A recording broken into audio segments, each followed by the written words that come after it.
Welcome to this 101 class improv show.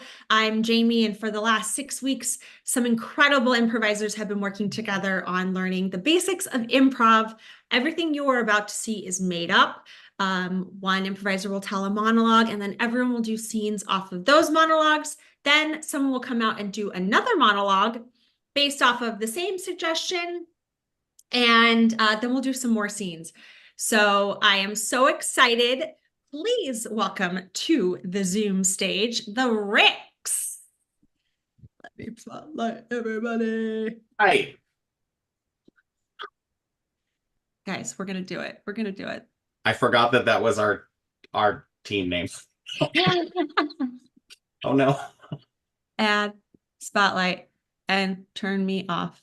Okay. Hide none. Hide me. I don't know. I feel like the smoking raccoon really adds morale. Guys. Yeah, she might be there the whole time. She's your audience member. They'll edit this in post. Okay, your suggestion for your show is match.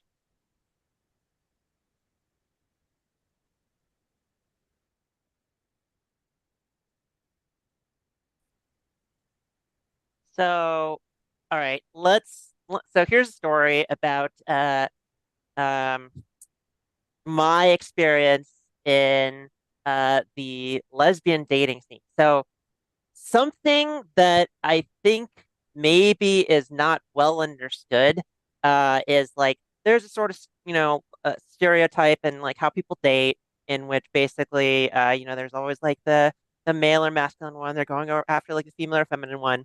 Um, and on some level, like there's a little bit of that cultural thing in there that holds true when you go to lesbian dating. So it is my understanding, for example, that if you are a bisexual woman, you just get inundated with all these messages and so on. But if you are a lesbian woman and you're doing lesbian dating, what ends up happening is there's just a whole bunch of people who put up like their their profiles, and then no one ever messages each other, and it's just sort of like you're just sort of quietly just like send like just like hi messages to people, and then like maybe you get a response. And it's just very like a lot of people like afraid to interact with each other. And when I at the time when I was trying to date, because I just kind of come out of a relationship, the I talked to some people about it, and like the metaphor they used was like lesbian sheep who are like kind of afraid to like interact with each other, and they because sheep apparently like sort of show interest, like female sheep show interest by standing very still, and so you would just stand very still some distance from each other and just sort of hope that you show some sort of interest. So when I kind of went trying to do this for the first time, I was very nervous, but with a lot of trepidation, and so I sent a couple of messages back and forth.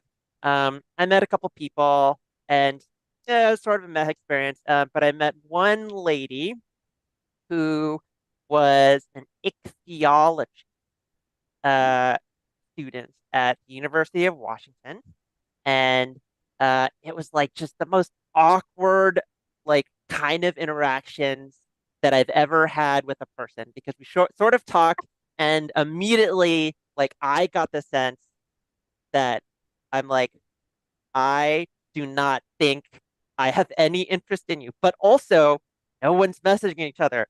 So maybe we should go on another date. So we went on another date. We went on like 3 dates or something. Um, and at one point, she took me to like, this is just like a weird idea for a date, but like she took me to like the open house uh for college's like ichthyology research center. So I go in, I'm like, oh, a bunch of fish. Cool. Oh, that's a bunch of pictures of fish on the wall and diagram. Cool, I guess. Um, and like I think, kind of was starting to like me, but I was just like, I don't know what I think about this. And so, because I was a very super awkward person, I didn't really have any social grace at the time. I just sort of like um, quietly ghosted her, which was also I feel kind of bad about in retrospect. And like it's like at the time, I just felt like this is just like the most awkward set of experiences I've ever had. Um, Now, 2 years later, I go to a convention, the Penny Arcade Expo convention in Seattle, Washington, and I go up and there's this like little table where they're teaching people how to play a game, basically, and I just look across the room and it is exactly that same person, and we have this moment where she's just like, I see you, I remember who you are. And I just sort of look back at her and I'm like, yep. And I'm here with my girlfriend, and we are not going to talk about this at all. And probably we are not going to say anything to each other. And she was there teaching people for like 3 full days. And I would just walk back and forth through that area in the middle, and we would just quietly just notice each other and then say nothing. And that is still to this day one of the things that causes all of the hairs on my body to bristle when I think about it. Awesome.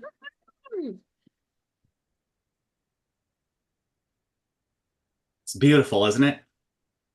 What are you looking at?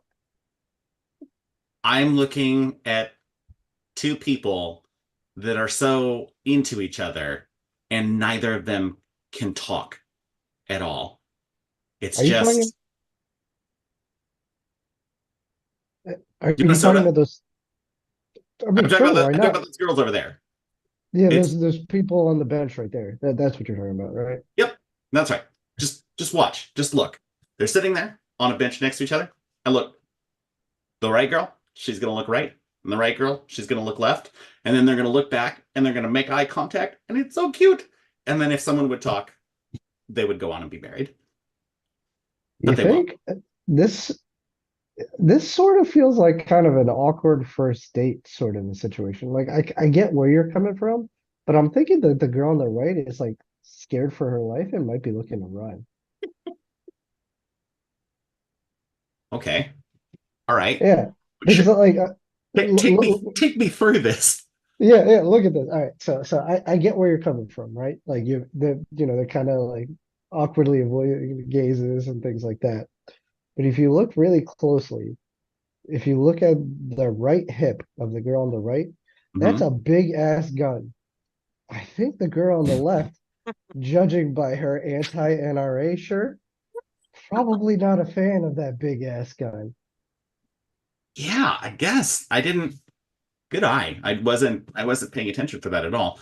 But why is the girl with the big gun the one who's afraid of the other one? That's But a like really good now that you point. pointed out, she's quaking in her boots. That's actually a really good point. I should we do something? I do not see what we can do in this situation. I mean, you're used to this type of stuff. Like, as a firefighter, don't you have to kind of deal with this nonsense every once in a while? I don't know, breaking up people. Um, that's cops. Oh, what's the difference? To be honest, not that much. We cut to the two girls having the conversation. And look, I know you and I have our differences, and I know that you are, um, the daughter of the president of the NRA, and I am, like, a committed women's marcher. But I just really feel like there's just something between. I have about 90 text messages from you today, and I feel like maybe there's a level of intensity that I just can't match. And maybe you would be happier with someone that could match that. Aren't you?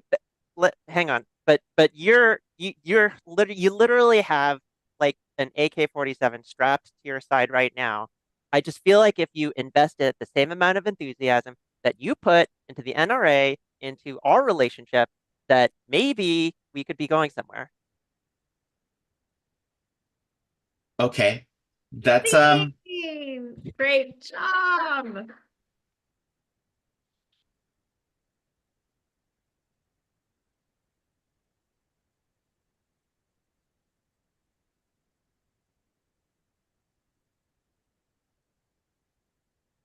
Hey, what are you doing over there? I I sent it. I sent the message. Oh I shit, you finally asked her out? no, I sent hi. You've been talking to this woman for like 3.5 weeks, man. Like, how many times are you gonna say hi to her? Like, at some point, she's gonna expect something, different. I don't think so. So that's how we do. So we just send hi, and then I wait for the response. No, I get that, but like, doesn't she also reply hi? Like, you guys have just been doing this for like 3 weeks now, right? Just saying hi?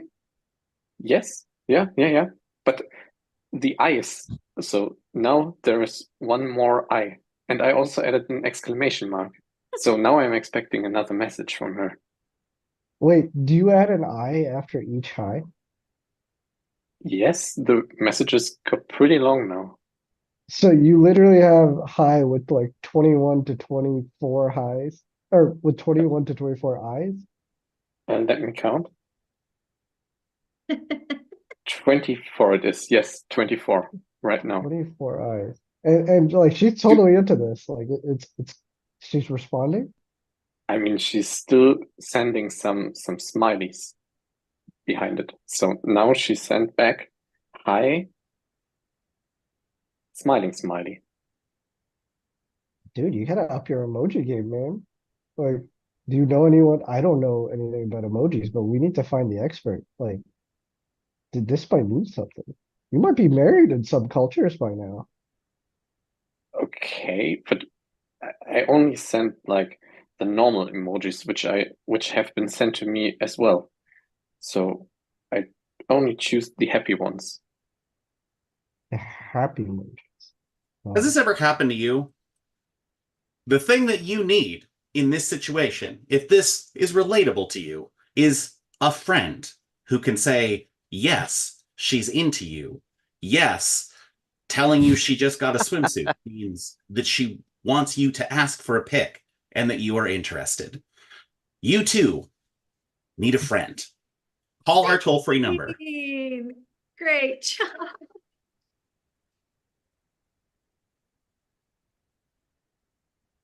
So I was thinking that maybe for our second date, we could go to the ichthyology center. What does ichthyology mean? Well, that's basically it's the study of fish. Oh, what do you what do you study about them? Like they're just What do fish. you, Like you win them, you bring them home in those little bags from the fair, and then they die after 2 weeks. What's the big deal? I mean, those aren't the only fish that exist. There's also, I mean, there's uh there's whitefish, and then there's perch, and then there's uh salmon. Like there's all sorts of fish. Uh, I think that's a myth, right?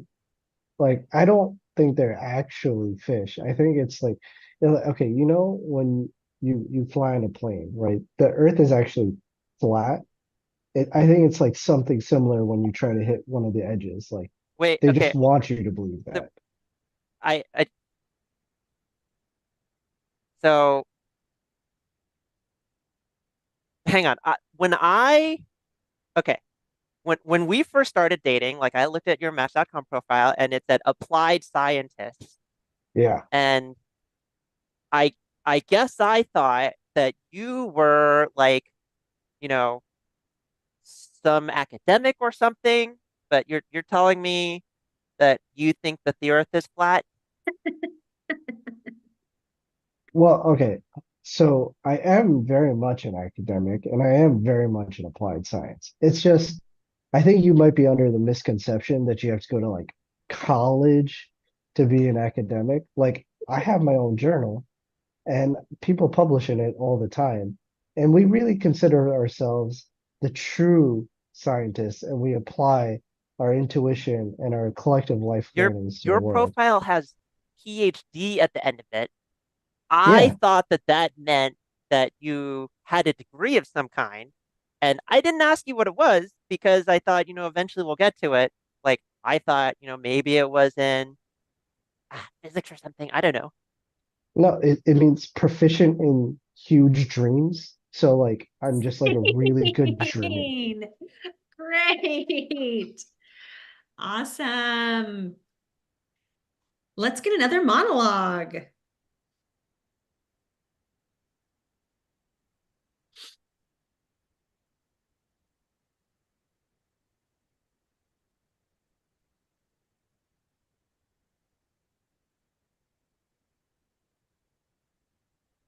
So I've always wondered what it would like to be like a career criminal. And the reason why I think that is like I remember in a middle school, like there was this guy who came to talk to us and he was like, "Hey, like I used to be like a burglar, I guess, yeah, I guess that's what it is." And he's like, I went to jail, I got caught after a while, and like now I'm reformed and I just kind of teach people that you shouldn't do that type of life. But he still admitted that he has like dreams or yeah, I guess basically dreams of like robbing like the biggest houses. And when he'll drive by certain neighborhoods at night, he'll think about, man, that's like a really easy house to rob. They should do something about that. And I always thought that was fascinating. And I always wonder that about like other career criminal paths, like arsonists, right? Like you hear about people who set fire to a bunch of buildings and then end up becoming like fire inspectors and stuff like that because that's the way they can use their skills. It's like they're able to trace different matches and other like accelerants and propellants and what have you and figure out how exactly something happened.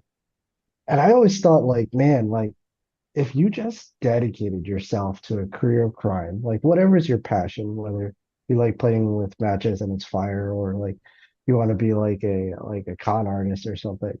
Like I always wondered what you could do in life, like if you like really properly submitted yourself to it, like studying in school or what have you. Like how far could you go? And like even if you get caught, is that necessarily a bad thing? I've always been fascinated with like, if you've seen those shows like White Collar on USA or even like the people like Sherlock Holmes does battles with like Moriarty. It's like that to me feels like a really interesting and fulfilling way to live your life, despite the obvious perils of like, potentially going to jail at all times and dying and it being kind of tricky to have family. But like, I mean, hey, if you just got like a bunch of buddies that you want to go around with and like do crimes and like steal stuff or set stuff on fire or whatever your choice of crime is, like, I think it could be a pretty interesting life. Awesome.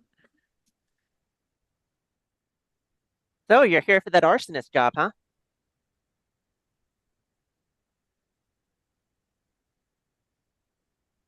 You're muted. That's embarrassing. Here's my CV. Uh, yeah. Uh, cool. So, maybe you could. So, just this is a fire manager, third grade. Uh, and here at Yellowstone, it's really important that like we have really experienced arsonists. So maybe you could tell me a little bit about your personal background, experience, that kind of thing. Maybe you could Yeah, just well, it tell me a little started. bit about your career, how you got here. Yeah, well, I mean, it's really a calling for me. And so I started when I was very young, playing with gasoline soaked rags.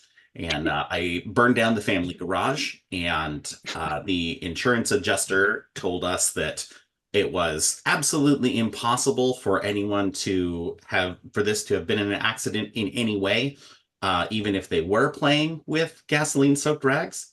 Um, which really like being seen in that moment really like launched me into my career. So So I didn't stop you there because like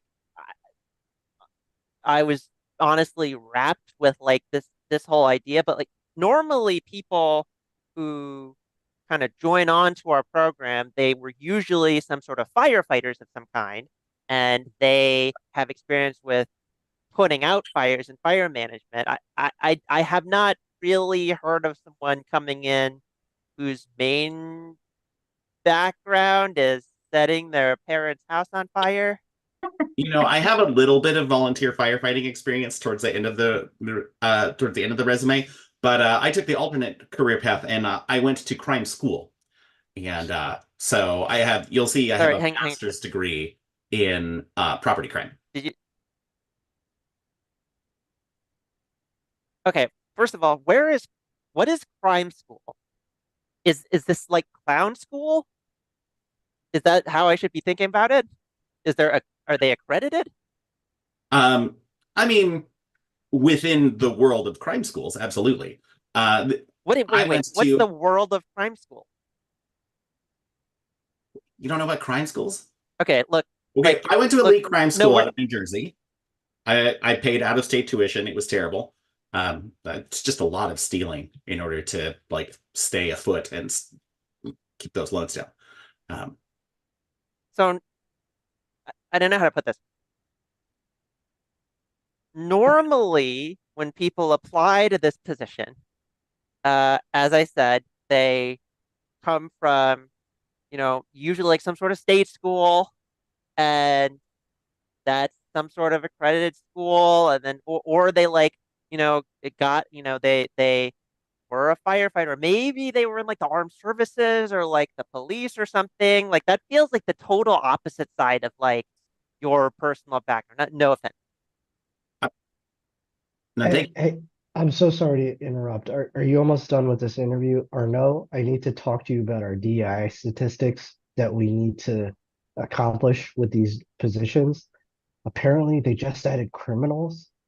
I don't even know who comes up with a DEI definition these days, but as you're conducting All these right. interviews, Okay. try to find as many criminals as you can.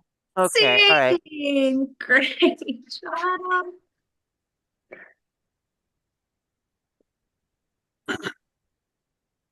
Crime school. Hmm.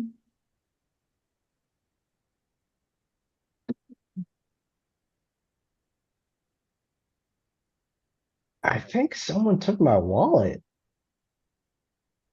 yeah. When was the last time you saw it? Um, okay. So you remember about 2 blocks back, we passed by that magician, and Mm, he said something about the bird or something. I guess we kind of stayed there for a little while, and I was taking out some money to tip him, and that's the last place I remember it. magicians are tricky. he called he called you a pigeon, which I did not understand. It like feels kind of like an insult, but also like not a meaty one. Like Yeah, he was kind of a jerk, wasn't he? I I feel like that was his shtick. That's why I didn't want to tip him because I felt like his shtick was annoying. Yeah, but like, man, did you see what he was doing with those disappearing with those cards? Like, that was really cool. You're very impressed by things disappearing. This is a thing that has always been true for you. I don't Okay, but like, where does it go? Like, it's like mind blowing. probably just behind his hand. Okay, you have to be such a master of space and time to be able to figure out where to put things at all times.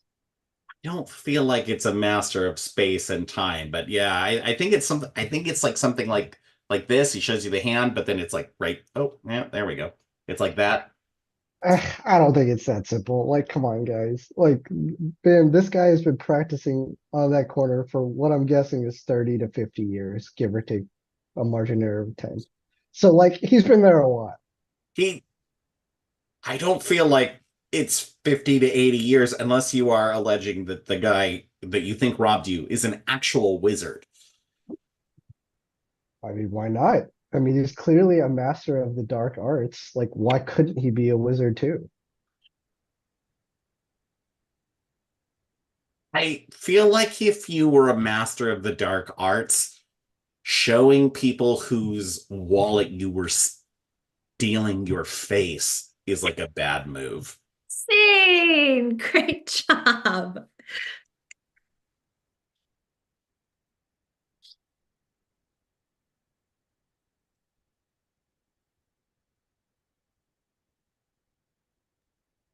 See, I got all these matches and the houses are already burning 3 in a row.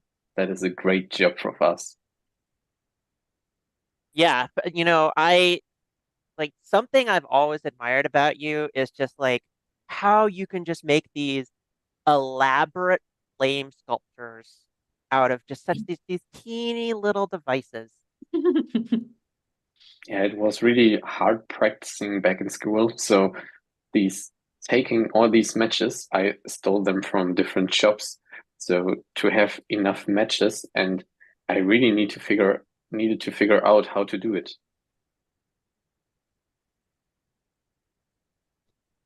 Sorry, why did you need to figure out how to stop? Aren't they're just matches, right? Like you light them, you strike them, and Yeah, then you strike them, the fire comes. but Yeah, then right. you have to do the figures, and you have to. So, do you see over there? It looks like a unicorn. The house burning. Do you think That this is only like I mean that making isn't. the match like this? Oh, that is impressive. I guess I thought that you kind of like built like a unicorn sculpture and then you set that on fire. You're saying that you somehow sculpted the flame itself, or maybe some sort of like gasoline shaped uh unicorn like pattern? Like what's So gasoline is for beginners. So I only do it with a match. So you take the match, and I can't show it to you because oh then you wow, would also know the trick. So that and is even more impressive than I thought. yeah, it really is. So it took me a lot of practicing down That's there in arsonist school. sorry, in what school? The arsonist school. Oh yes. I I first of all, I'm not familiar with the idea of the arsonist school. Like I thought you were self-taught. Like I just sort of admired your work as an artist. Like it didn't really occur to me that this sort of came from like some sort of arson school thing. It's like for the musicians, you have to go there, and there is like an audition, and you have to show your tricks. And if you're good enough with the matches, they take you. So there's like Juilliard, is like Juilliard for like people who set things on fire. Scene! Great job. All right, everyone. That is our show. Thank you so much for watching. And if you want to learn what these four incredibly talented improvisers just did, you can go to wgimprovschool.com and have a great day.